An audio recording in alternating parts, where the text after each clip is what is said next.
कल केंद्र गृह मंत्री अमित शाह जी आए थे छत्तीसगढ़, जी बताइए उसके बारे में आप। देखिए, अमित शाह जी आए थे छत्तीसगढ़ को अपने किए गए कार्यामातों को बताने के लिए। 9 साल बेमिसाल का ये लोग जुमला देते हुए 9 साल में कितने जुमला दिए, कितना देश को बेचे, कितना कल कारखाने फैक्ट्रियां बेचे, कितने छत्तीसगढ़ के पैसे को रोक कर जिस तरह से धान निरंतर 2800 रुपये क्विंटल छत्तीसगढ़ सरकार खरीद रही है, उनके पास कोई कहने का जवाब नहीं रहा। तो छत्तीसगढ़ के दुर्ग के भूमि के आप कह रहे हैं कि भाइयों बहनों ये बताओ 370 धारा हटाया कि नहीं हटाया। अरे भाई, आप छत्तीसगढ़ में 15 साल रमन सिंह सरकार था, आप कौन सा करिश्मा कर दिए, पूरे देश को कर्ज में डुबे रहे हो। जिस तरह से पहले 55 लाख करोड़ देश पे कर्जा था, आपके शासन में 1,55,000 करोड़ कर्जा हो गया।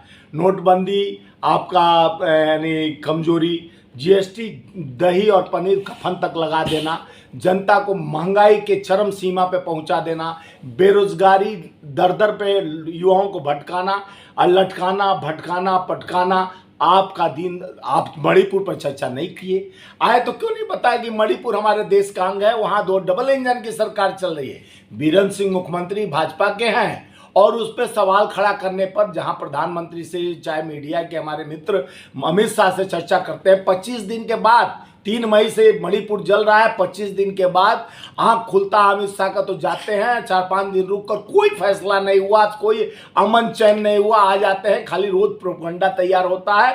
प्रधानमंत्री के कान तक जू नहीं देखती है, वो मन की बात करने अमेरिका पहुंच जाते हैं, अपने मन का बात मणिपुर को नहीं सुना। उनका सुना हूं कि यूक्रेन और का युद्ध रुक जाता है प्रधानमंत्री के फोन से, लेकिन मणिपुर शांत नहीं होता है। उन्हीं का सरकार और सत्ता में बैठे हुए हैं और मणिपुर पर चर्चा नहीं किया जाता है। मणिपुर के लिए ना अपील, हमारा प्रतिनिधिमंडल मुकुल वासनिक के नेतृत्व में, डॉक्टर अजय के नेतृत्व में राष्ट्रपति से भी मिला, गवर्नर से 2 बार मिला, सोनिया गांधी जी हमारी नेता अपील कर रहे हैं कि मणिपुर हमारे देश का अंग है। लाखों लोग बेघर हो गए हैं और कई हजार लोग हत्या जला दिया जा रहा है, जिंदा जला दिया जा रहा है, वो भी हमारे देश का अंग, हमारे देश के लोग हैं जिन पे चर्चा नहीं। कश्मीर का एक लॉलीपॉप लेकर आज कश्मीर पहुंचे हुए हैं अमित शाह जी। जब उनसे चर्चा किया जाता है देश में बेरोजगारी क्यों है, महंगाई क्यों है, बेटियों के साथ यौन शोषण क्यों हो रहा है, आप बेटी बचाओ बेटी पढ़ाओ का नारा तो आप बढ़िया से दे लेते हैं, नारियों की सम्मान की बात करते हैं,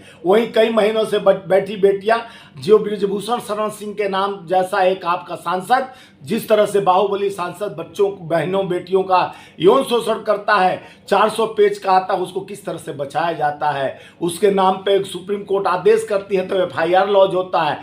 पूरे सत्ता का खेल पूरा दुनिया देख रही है। अगर छत्तीसगढ़ सरकार माकूल काम कर रही है विकास की योजनाओं को लेकर, गरवा गुरवा नरवा बाड़ी, आम गरीबों आवाम का, किसान का बात, अंग्रेजी विद्यालय में मजदूरों का बेटा पढ़ रहा है, यह भूपेश बघेल का कार्यामात देखकर पूरे भाजपा डरी और सहमी है। हमारे नेता आज ही राहुल गांधी जी पटना में बोले कि हम कर्नाटका मोहब्बत का दुकान हिमाचल में तो खोल चुके, अब हमारी छत्तीसगढ़ और मध्य प्रदेश, राजस्थान, तेलंगाना में बारी है और 24 में कांग्रेस की केंद्र में पारी है, क्योंकि जनता त्रस्त, मोदी मस्त, क्योंकि भ्रष्टाचार में लुप्त है वो ईडी से। ईडी क्या हो गया है, इनकम, ईडी का मतलब हो गया है इलेक्शन मैनेजमेंट कंपनी यानी डिपार्टमेंट। ईडी का मतलब हो गया इलेक्शन मैनेजमेंट डिपार्टमेंट। खाली इलेक्शन मैनेजमेंट करने के लिए भाजपा का एक तंत्र की तरह काम कर रहा है। अगर देश के आम आवाम किसान, अगर विपक्ष अपना मुखर होकर आवाज रखती है गरीबों का, मजदूरों का, युवा को रोजगार 2 करोड़ की बात प्रधानमंत्री जी कहे थे, 18 करोड़ युवा बेरोजगार हो गए,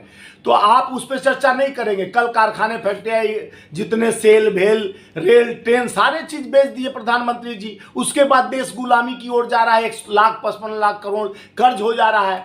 जब हमारे नेता राहुल गांधी जी मुखर होके पार्लियामेंट में कहते हैं कि 20,000 करोड़ सेल कंपनी में अडानी के पास कहां से आया, किसका पैसा है, तो उनको आयोग ठहराया दिया जाता है। उनको जिस तरह से आयोग ठहराया दिया जाता है, पूरा देश का 140 करोड़ जनता समझ गई है कि जनता के विश्वास, चाहे कोरोना काल से लेकर मजदूरों को जिस तरह से सड़क पर मरने के लिए छोड़ दिया गया, हमारे राहुल जी, प्रियंका जी और सोनिया जी निरंतर गरीबों के लिए मांग की कि उनके खाते में नकद दो, चर्चा करो। उसके बचाने के लिए लोग रेलवे का टिकट कराए, उस पर भी प्रधानमंत्री जी पार्लियामेंट में हंस रहे थे कि ये मजदूरों के रेलवे का टिकट कोरोना काल में करा रहे थे, मजदूरों को बचा रहे थे। अरे भाई, मजदूर हमारे देश का मजबूर नहीं है। जितने दिख रहा है देश का संस्था मजदूरों के पसीने पर बना है, श्रमिकों के पसीने पर बना है। उनको 2020 में अचानक लॉकडाउन लगाने के लिए मरने, उसका आंकड़ा पूछे हम भी पत्र लिख के, जिस तरह से मैं भारतीय राष्ट्रीय मजदूर कांग्रेस फेडरेशन का राष्ट्रीय अध्यक्ष हूँ,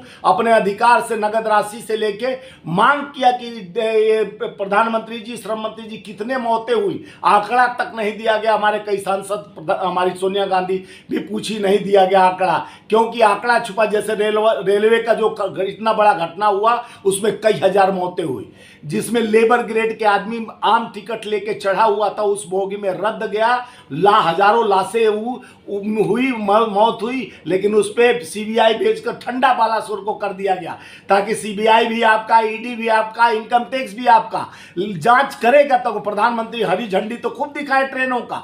जब रेल मंत्री का पहली बार शक्ल देखने को मिला बालासोर में, नहीं तो पहले प्रधानमंत्री रेल का उद्घाटन खाली प्रधानमंत्री जी। जब इस्तीफा देने की बात आती है, लाल बहादुर शास्त्री इस्तीफा दे सकते हैं रेल घटना पर, तो एक क्यों नहीं, न रेल मंत्री दिए, न प्रधानमंत्री दिए। देश को जिस तरह से दुर्भावनाओं के साथ देश को बेचा जा रहा है, जो देश के कल कारखाने पूंजीपतियों को मजबूत, कोरोना काल में उनके मित्र विश्व के दूसरे स्थान पर चले जाते हैं, जब उनका पता चलता है तो ध्यान गिरते हैं। उसके बाद उठाने के लिए प्रधानमंत्री जिस तरह से विकास नहीं, विकास तो गोद में ही पलते रह गया। 9 साल बेमिसाल नहीं, 9 साल बदहाल, जनता त्रस्त, भाजपा मस्त। यही चुनाव हथकंडा लेकर खाओ कब तक?